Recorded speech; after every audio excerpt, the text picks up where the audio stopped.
Menangis merupakan tabiat semula jadi setiap individu manusia. Sama ada menangis kerana gembira, menangis kerana bersedih, atau menangis kerana kecewa. Namun demikian, pernahkah seumur hidup kita menangis? Menangis ikhlas kerana Allah Subhanahu wa Ta'ala. Menangis kerana cintanya kepada Allah Subhanahu wa Ta'ala. Menangis kerana takut akan azab Allah Subhanahu wa Ta'ala. Menangis kerana dosa-dosa masa lalu kita. Menangis kerana lemahnya iman kita di hadapan Allah Subhanahu wa Ta'ala. Menangis kerana bergetar hati kita ketika nama Allah Subhanahu wa Ta'ala disebut. Menangis kerana bergoncangnya jiwa kita ketika mengingat amalan-amalan masa lalu kita. Oleh itu, tangisan inilah tangisan keimanan, tangisan keinsafan, tangisan ketelusan hati, tangisan hanifnya jiwa, tangisan tidak berdayanya kita. Semua tangisan tersebut semata-mata kerana Allah Subhanahu wa Ta'ala.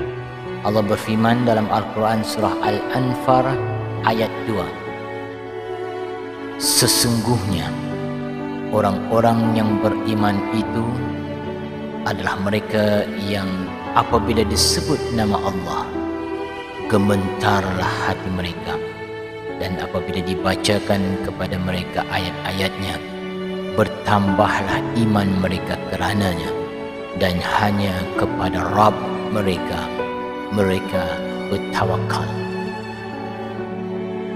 Menangis yang disunahkan dalam Islam tentu sahaja bukan asal menangis, tetapi menangis kerana takut kepada Allah Subhanahu wa Ta'ala.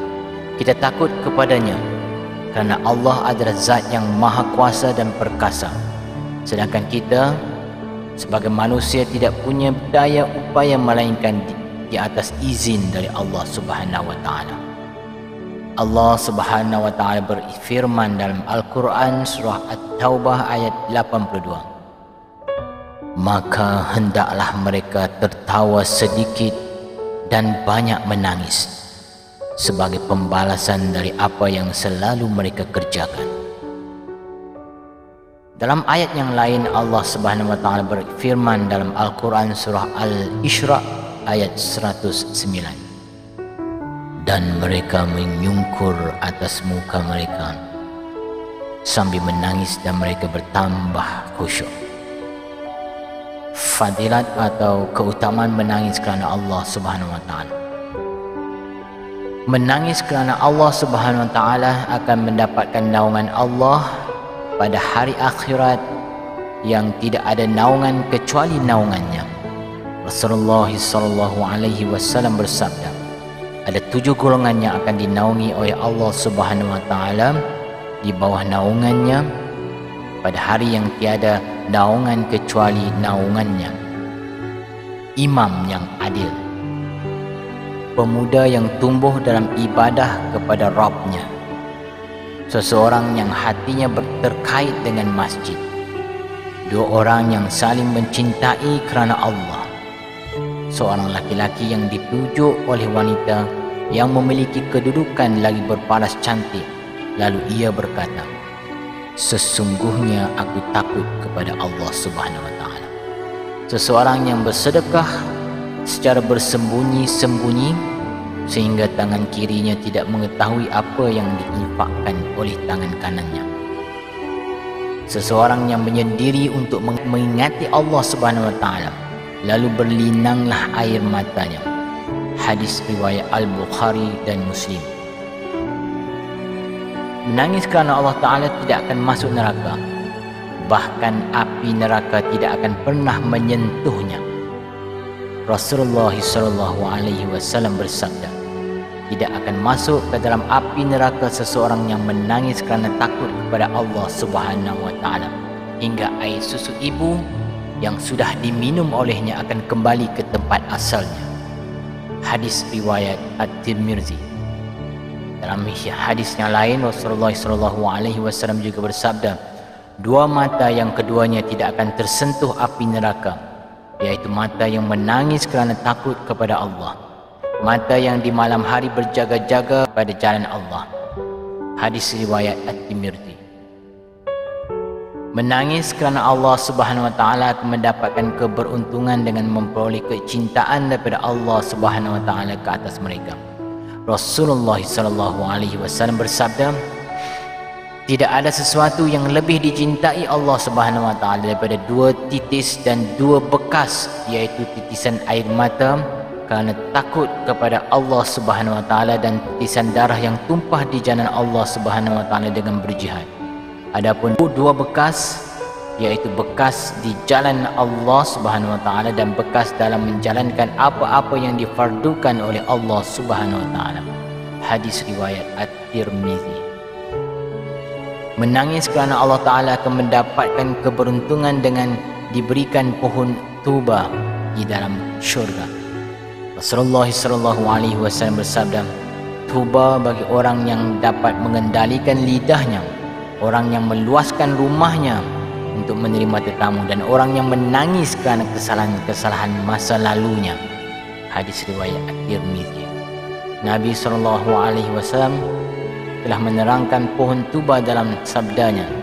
Tuba adalah sebuah pohon di syurga sejauh perjalanan 100 tahun.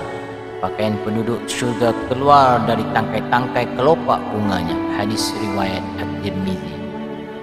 Menangis kerana Allah Subhanahu Wa Taala akan digolongkan sebagai orang-orang yang taat kepada Rasulullah SAW.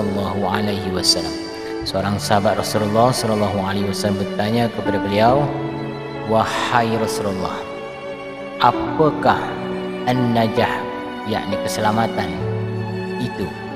Maka beliau bersabda, kendalikan lidahmu, hendaknya luaskan rumahmu untuk menerima tetamu, dan menangislah atas kesalahan-kesalahanmu. Hadis riwayat At-Tirmidzi. Menangis kerana Allah SWT akan mendapatkan bahagian dalam menteladani akhlak Rasulullah SAW dan para sahabatnya. Ia akan mendapatkan kenikmatan dan kemuliaan dengannya, termasuk petunjuk Nabi SAW dan para sahabat beliau radhiyallahu anhu sepeninggalannya adalah menangis kerana takut kepada Allah Subhanahu Wa Taala. Menangis kerana Allah Subhanahu Wa Taala akan mendapatkan bahagian dari meneladani akhlak para nabi yang telah diberikan kenikmatan oleh Allah Subhanahu Wa Taala kepada mereka. Allah berfirman dalam Al-Quran surah Maryam ayat 58. Mereka itu adalah orang-orang yang telah diberi nikmat oleh Allah, yaitu para nabi dari keturunan Adam, dan dari orang-orang yang kami angkat bersama Nuh, dan dari keturunan Ibrahim dan Israel, dan dari orang-orang yang telah kami beri petunjuk dan telah kami pilih. Apabila dibacakan ayat-ayat Allah yang Maha Pemurah kepada mereka, maka mereka menyungkur dengan bersujud dan menangis. Menangis kerana Allah Subhanahu Wa Taala, keimanannya akan ditambah oleh Allah Subhanahu Wa Taala. Kita berkeyakinan bahawa keimanan seseorang akan bertambah kuat dengan ketaatan dan berkurangan dengan maksiat. Menangis kerana takut kepada Allah Subhanahu Wa Taala merupakan salah satu ketaatan yang paling mulia dan paling dicintai oleh Allah Subhanahu Wa Taala, kerana peranannya dalam menambah keimanan seseorang kepada Allah. Menangis kerana Allah akan dikurnia rezeki oleh Allah dari sesuatu yang tidak disangka-sangka, dan Allah akan memberikan jalan keluar dari setiap kesempitan yang menimpa mereka. Allah Subhanahu Wa Taala berfirman dalam Al-Quran surah Al-Talaq ayat 23, dan memberinya rezeki dari arah yang tiada disangka-sangka, dan barang siapa yang bertawakal kepada Allah, niscaya Allah akan mencukupkan keperluannya. Sesungguhnya Allah melaksanakan urusan yang dikehendakinya. Sesungguhnya Allah telah mengadakan ketentuan bagi tiap-tiap sesuatu. Menangis kerana Allah Subhanahu Wa Taala akan dimudahkan urusannya oleh Allah. Allah berfirman dalam Al-Quran surah Al-Talaq ayat 4, Dan barang siapa yang bertakwa kepada Allah, niscaya Allah memberikan kepadanya kemudahan dalam urusannya. Setelah masuk syurga, orang beriman yang menangis karena Allah Subhanahu wa taala di dunia, maka akan saling mengingatkan satu sama lain akan tangisan mereka ketika di akhirat nanti. Allah Subhanahu wa taala berfirman dalam At-Tur ayat 25 hingga 28. Dan sebahagian mereka menghadap kepada sebahagian yang lain saling bertanya. Mereka berkata, sesungguhnya kami dahulu ketika berada di tengah keluarga kami merasa takut akan diazab. Maka Allah memberikan karunia kami dan memelihara kami dari azab neraka. Sesungguhnya kami dahulu menyembahnya. Sesungguhnya Dialah yang melimpahkan kebaikan lagi Maha Penyayang. Komentar: kita sepatutnya merenung kalau kita tidak pernah menangis kerana Allah Subhanahu Wa Taala. Pasti ada yang tak kena pada diri kita. Mungkin hati kita sudah menjadi keras. Mungkin jiwa kita sudah kering. Mungkin dosa yang sudah meliputi hati dan fikiran kita. Oleh itu, menangislah sebanyak-banyaknya kerana takut kepada Allah Subhanahu Wa Taala. Hal itu menunjukkan jiwa kita masih lembut. Jiwa yang lembut dan sensitif akan dapat menyelamatkan kita. Kerana itu berusahalah selalu menangis kerana Allah Subhanahu Wa Taala, sehingga Allah redha dan mencintai diri kita di dunia dan akhirat. Ya Allah, jadikan hati-hati kami hati yang lembut, serta pemudahkan hati kami untuk sentiasa mengingat-Mu. Semoga tangisan yang keluar dari hati dan jiwa kami untuk sentiasa istiqamah di jalan-Mu akan menjadikan asbab mudahnya jalan kami untuk menuju syurga-Mu. Amin. Amin ya Rabbal Alamin. Pernahkah kita menangis kerana Allah? Pernahkah kita menangis kerana takut akan siksanya?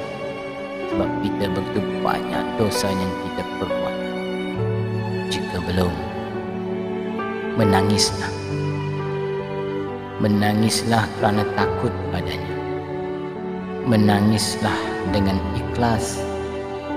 Menangislah kerana ingin adanya perubahan dalam diri kita. Salam Nusantara.